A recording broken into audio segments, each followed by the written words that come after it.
Where am I? You just entered the Dandy Funhouse.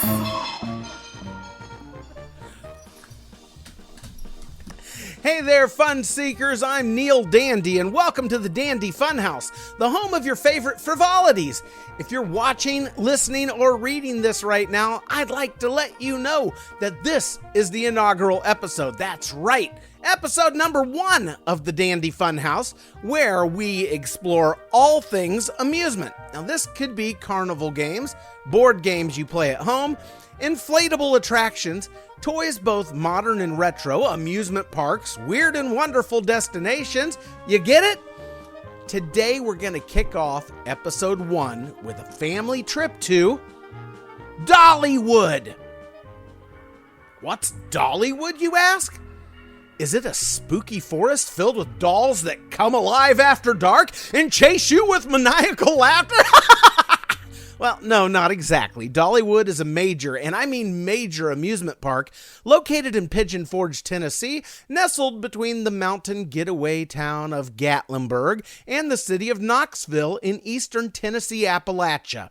This is not Six Flags, Universal, or Disney. In Dollywood, there's no Mouse King, but there is a queen. In fact, the queen of country music, Dolly Parton, for whom the entire amusement park is themed around. Not overly so, mind you. There's just a touch of Dollywood in everything about Dollywood. Now, for those of you watching, here's a short video montage of my family's day trip to Dollywood, of which I will narrate over the top of for those listening to the podcast or reading the blog right now. Now, real quick, let me set this up. Whenever you happen to be watching, listening, or reading this trip happened in the early stages of reopening from the COVID-19 pandemic shutdowns of 2020, where the wearing of masks were required in most public settings that we're fortunate enough to be open for business. We visited on July 27th, 2020, and we live about 3.5 hours away in the beautiful town of Murfreesboro, Tennessee. We had to wake up around 5:30 in the morning because not only is it a pretty good drive from where we live, but our state of Tennessee is also split in half by the central and eastern time zones, and we lose an hour going there. But of course, we gain it again on our way back, which is real nice. Dollywood bound, and away we go.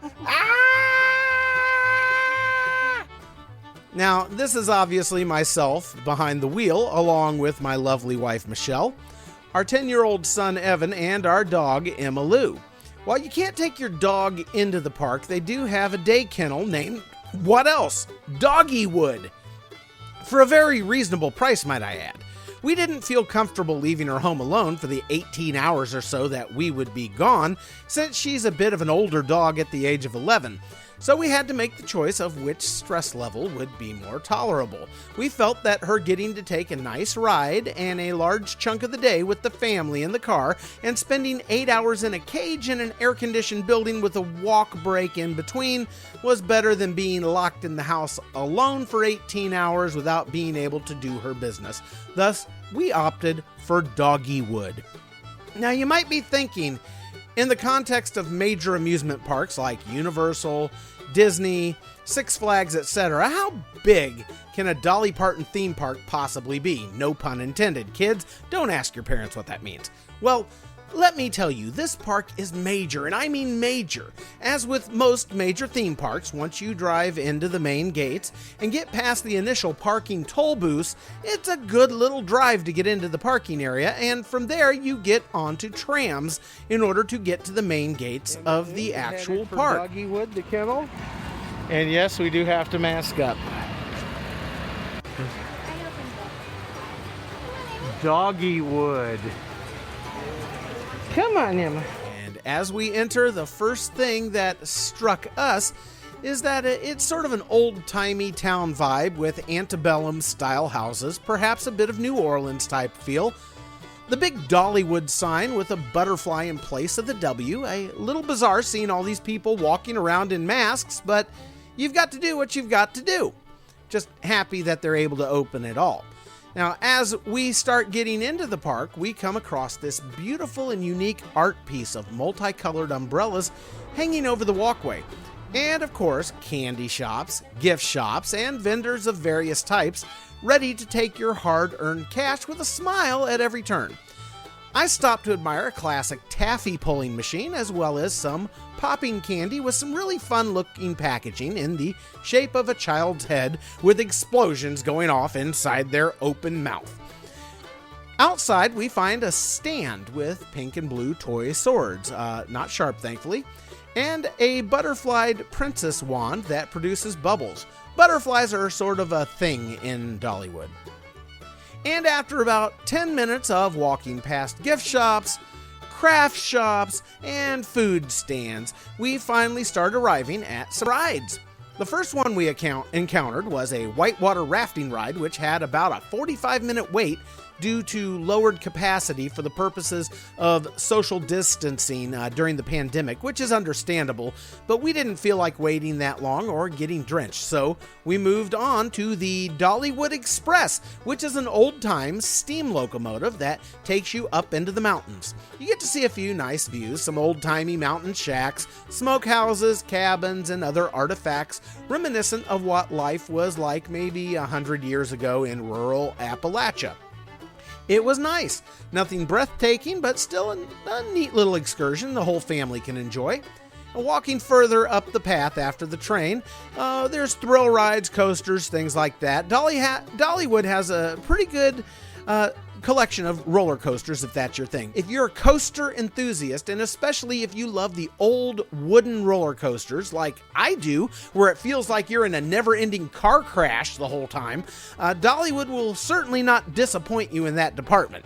Okay, walking further up the path, we pass all types of various artisans, glass blowers, leather workers, wood burning, and I really love this old-timey upright piano that was turned into a fountain with water cascading over the piano keys. There was also a special feature saluting American birds of prey such as hawks, turkey vultures, owls, and of course, the American bald eagle.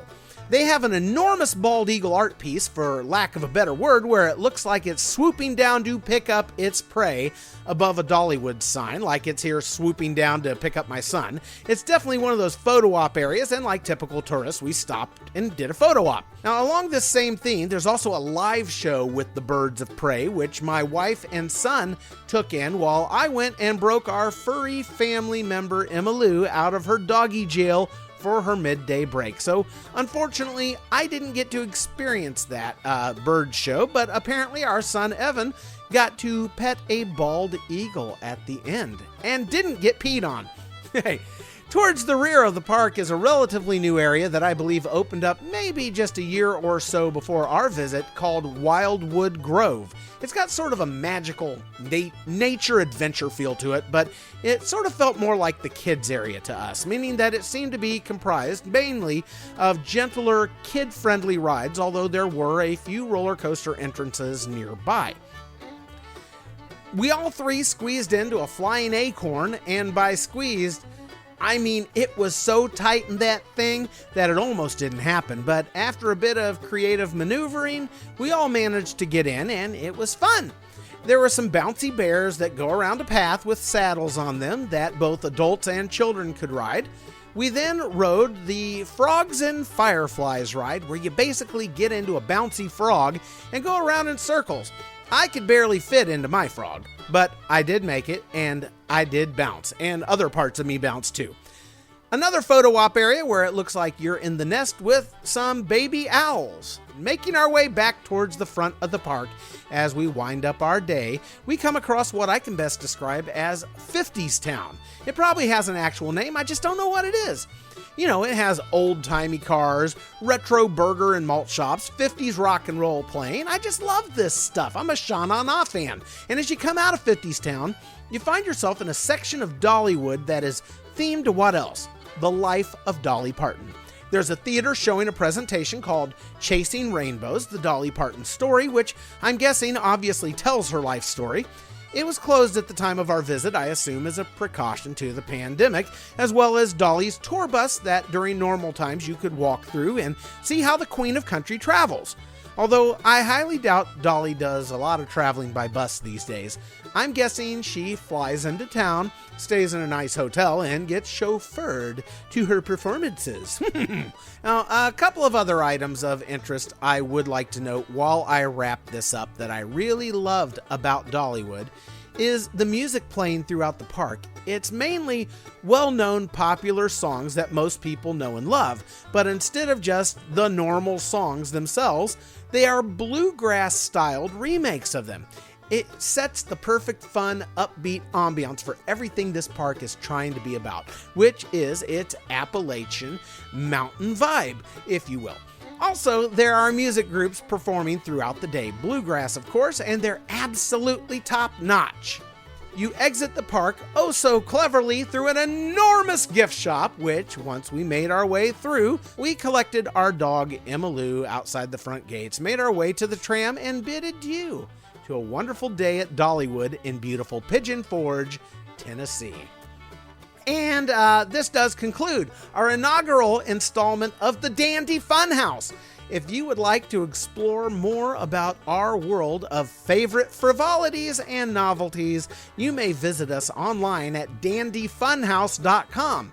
At the time of the creation of this installment of the Dandy Funhouse, there's not a lot going on at the website just yet, as the platform is currently being built, but you can at least see where we're headed. Also, if you would like to support what we're doing here, you can find links to buy me a coffee along with other ways to contribute and help make this content better down in the comments, description, or show notes, depending on how you're consuming this episode of the Dandy Funhouse. If you watch the video at this time, obviously I need a better video capture device. Hence, all the popping sounds and the audio, and your contributions will go directly to that, and there will be charitable causes we're going to be supporting as well, but as of right now, this platform is in its infancy.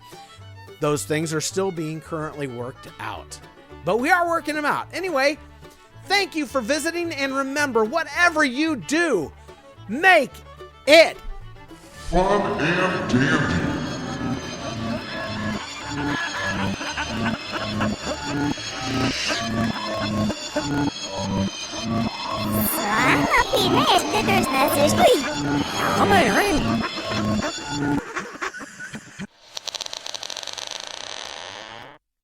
If you've enjoyed this episode of the Dandy Funhouse and wish to support future productions, look for the Funhouse supporter links in the description, comments, or show notes to contribute via your favorite method, or just visit dandyfunhouse.com. Supporters gain access to exclusive bonus material for the episode they are contributing to, and Funhouse Super supporters get special prizes. Thank you for being a part of the Dandy Funhouse, where everything is always Fun and dandy.